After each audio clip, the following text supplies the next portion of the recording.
Hello friends, good morning. And once again we came from Alliance Learning Academy. In a previous talk we discussed about the different parameters of instrumentation and definitions also. In the parameter we told about the pressure, flow, temperature and the level, and we given the idea of the water analyzers. The field of water analyzers are too vast and very important for all the industries. Industries from the sugar to power to oil and gas, and it is also required for the institutional buildings. If you see the big SEZs, you see the big companies having 10,000, 15,000 footfall and hotels. These all require the water analyzers, and not only for their own initiatives, but governments also have norms like about CPCB, Central Pollution Control Boards, and State Pollution Control Boards. In Maharashtra, MPC. So what they are telling whatever water you are generating after your STP, after the purification and the clarification, if you are draining it out from your factory, then you have to measure some parameters so that it will not pollute further to the ground and the environment. And these parameters are different as per the specific industries. Like if I talk about the steel industries, then they will have a cyanide also. If I talk about oil and gas industries, they will say some oil and gas, some oil in the water. If we talk about institutional buildings, where only people are coming, like a software, big software companies, where they have a serious treatment plant, it's called a STP. They are also, government says, telling, if in the hotels, the government is also giving the norms for them that if you are draining water, then you should measure the COD, BOD, pH and TSS. These are very basic 4 parameters.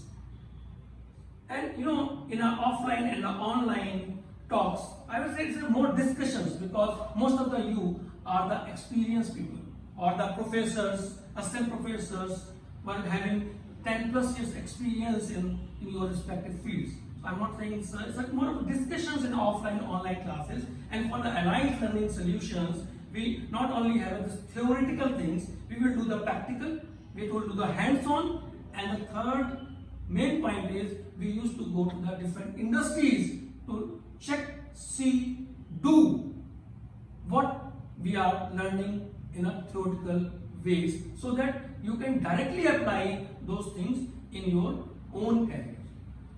So here what we have, if you see here, we have one electronics over here. We have some beakers. You are seeing these beakers. Something is written over there: 9.2 pH, 4 pH, dissolved oxygen, 0 dissolved oxygen. So here, what we are going to tell you, and we are going to show you very versatile transmitter and the different kind of sensors. Here, if you see, this is the electronics part. This is a multi-parameter analyzer, and what it will measure, I will try to discuss it with you. And when you come here, you can also handle it, and you go to some plants or institutional buildings. There you can also see this. You can work on this. If you are the maintenance, you can do the maintenance. If you are from the purchase background, you can understand what are the different specifications, because in instrumentation, specifications are most important things. And the pricing, quality, performance, everything depends on them. And I used to say these words: one is the cheap, other is the economical. Cheap is a very cheap word. So go for the economical things so that you can work it for a longer time, and it is not your own process requirement. This is requirement from the government side also, and you will pay heavy penalties if your instruments are not performing. So here what I am going to tell you, one thing is, this is the pH analyzers. You should know how a pH analyzer works, how to maintain, how to erect, and how to operate it, and what kinds of pH transmitters. Earlier days, we have a pH transmitters which will give a pH. It will give the millivolt signal to some electronics. From electronics, we are converting it to RS485 or 420 for our PLC, DSS or online readings. But now world has changed. IoT come, and this kind of sensor is a smart sensor. It will give you directly RS485 output. You can connect it anywhere. You can see the reading in your mobiles or the websites or anywhere in the world. You can see the readings. Now I am telling you another sensor. If you see, this is also a very nice sensor, and this sensor is the DO sensor, dissolved oxygen, and very important for the river. Very important for the rivers also, canals also, ponds also. There are a lot of NGOs and different companies from the European countries also coming to the India and the African countries, and they want to revive the ponds, the canals, the rivers. So these are the dissolved oxygen sensors. And now in dissolved oxygen, we will already had a detailed discussions about the working principle, installation and the types. These analyzers works on many different principles. There are 5-6 principles based on these analyzers works. And now it is the duty, it is the responsibility of the maintenance department, the purchase department, user department, service engineers, managers, how to choose a specific and purposeful analyzer based on its principle. Here what instrument the sensor I am taking is it works on the optical. It is the optical sensor, and I can say the application like STP, sticky places, difficult applications of the water, this optical principles are good. I'm saying it not only for this is the best, there may be other best, but these sensors are specific to application. If you have ETP applications, if you have WTP application, if you have canals, rivers, then this kind of optical sensors are the best at the present technology developments. Now you see another sensor. This sensor is COD sensor. It is not only COD. If you see, there are the sensors you need to measure COD, BOD, TSS, TOC and the temperature, oil in the water.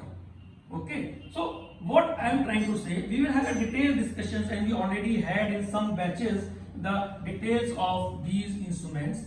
Today we are not going on the detail of this, but we will say what is the advancement, how technology already evolved, what kind of innovation came. Earlier we have 3, 4, 5 sensors for measuring these principles, means TOC, oil and gas, COD, BOD, TSS, TOC, pH and the temperature. But now you see, you have only one sensor. This sensor you dip in a flow through chamber or in the open, whatever your site conditions, it will measure all the things. So this. Now before going to the electronics part, because sensors are very important for the measurement of this water quality. So I told you there are a lot of principles like calorimetry, amphometric, okay, and more also. I am not going to discuss in detail. This is the optical one, and the best part is in optical world, what I will tell to people choose is the automatic cleaning feature. Earlier we have to use a reagent, we have to clean, we have to take out, and we do a lot of maintenance on that. But now the sensors are like that. It has the wiper facility. This will automatically wipe it. You can program the time for cleaning, and you can do manual cleans also. Whenever you see the season of the rainy seasons or the load is more, then you can do the more frequent cleanings also. Now, before I go to the electronics, I will tell you about some buffer switches. When we need to calibrate these instruments, then we need the different kind of the buffers. We need different kind of solutions. Now this is the sodium bisulfate for the DO measurement. Similar way, TOC, TSS, TDS, we have different solutions and the standard instruments, calibrated instruments also.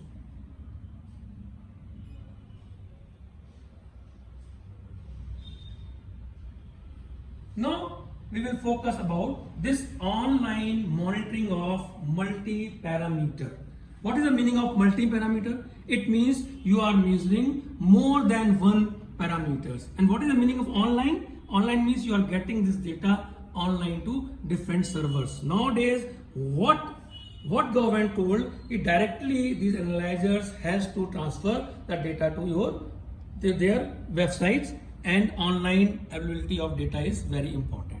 Now if you see here, you can see multi-parameters. What are these? COD, BOD, TSS, pH, temperature from the pH, then DO, and the DO from the DO. Why? Because the pH and the DO, they have a temperature compensation. You may have a manual compensation and you may have an automatic compensation by using this kind of versatile analyzers. Now you have a saturation level also, then TOC, and 3 are vacant. It can be used for the different, like turbidity you can use, TDS you can use. So I will show you some basic things inside this kind of analyzers. If you go to the second screen, it is showing you only DO. If you want a single, you can have a single one. And if you see COD, BOD, PS, TSS, you can see here also. And the units, the other things which are given here, we will discuss in other video, and we already discussed in the offline classes. And here you can see DO1, DO2, DO3, and the D12. These are its contacts. Means this is not only analyzer. If you go from the today's versatile innovative product, they are not only analyzers, only display purpose.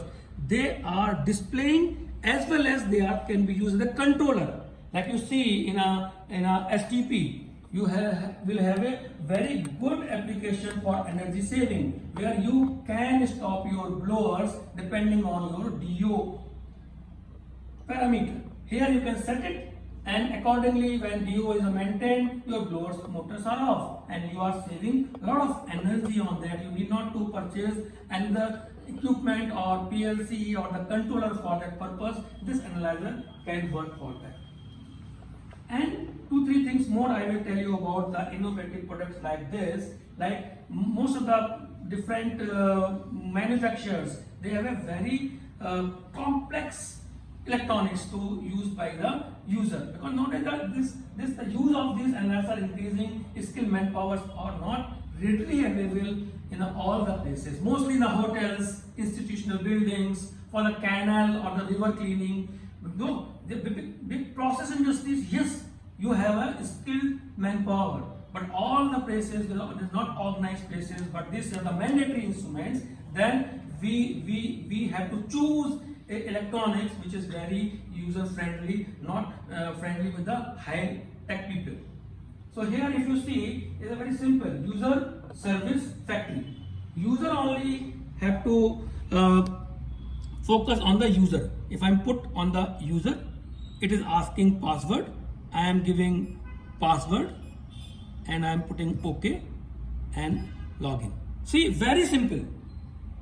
Put the mod configuration, live, batch, stop. You know, there are two kind of process. Some are the live process where you continuously need to measure, and some are the batch process where when batch comes, you have to measure that. And when you are in maintenance, you have to stop. That time the reading will stop and you do the maintenance purpose. Now we see some other things like alarms. In alarms, there are very new things is there. These are the different relays. You are seeing the 12 relays according to the parameters. Here you see OR and IR.